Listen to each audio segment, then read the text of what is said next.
By the time Columbus got here in 1492, see, people have many opinions about him, who he was or what he was, but whatever, see, he was really like the virus.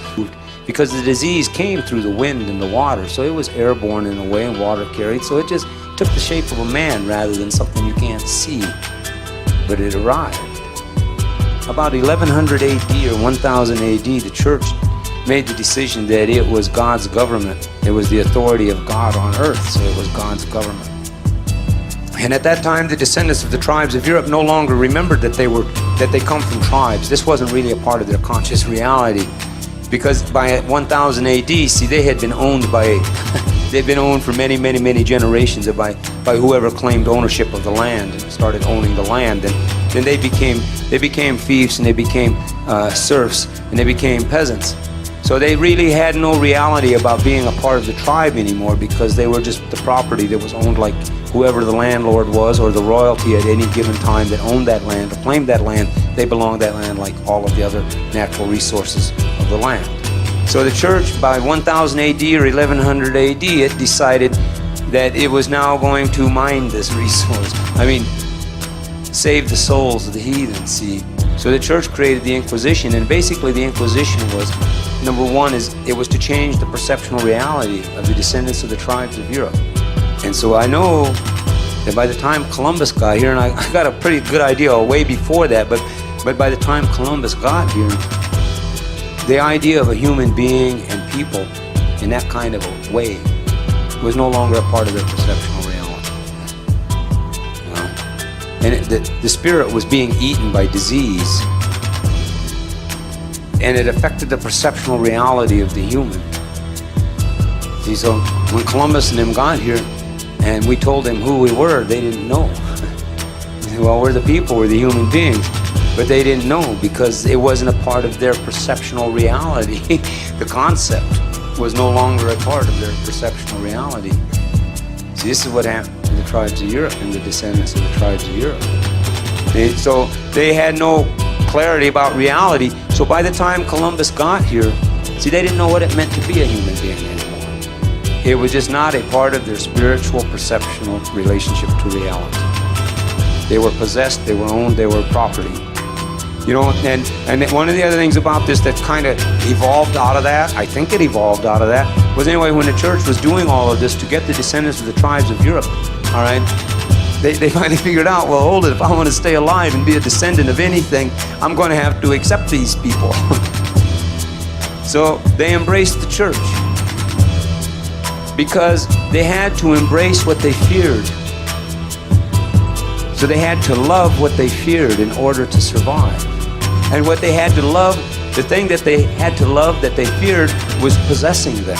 So it's like love and fear and possession as a perceptual reality kind of became intertwined at that time, and the human beings have not been able to sort it out yet. So that affected everyone in some kind of a way that's not been healthy for us as human beings. So anyway, anything and all of these things that have happened to us through our generational evolution has been a learning experience, and has been a part of our evolutionary experience. See, but I think that we're in the right time, we're in the right place at the right time, even if we don't quite get it. Yeah, I don't think that we're here. There's a reason we're here. We're here at the time for us to be here. That's why us, the lives that we have lived that brought us to this place, and that we will live when we leave this place. There's a reason that we're here. And part of it, I know we're here at the right time and we're in the right place. It's just how are we going to start perceiving reality? You know, and that's just really where it starts to become more clear. Out of self-respect, we owe it to ourselves. Out of respect of self, we owe it to the selves of others. You know, let's use our intelligence as intelligently as we can, as often as we can, right? It's not even saying all the time, but maybe we get there someday.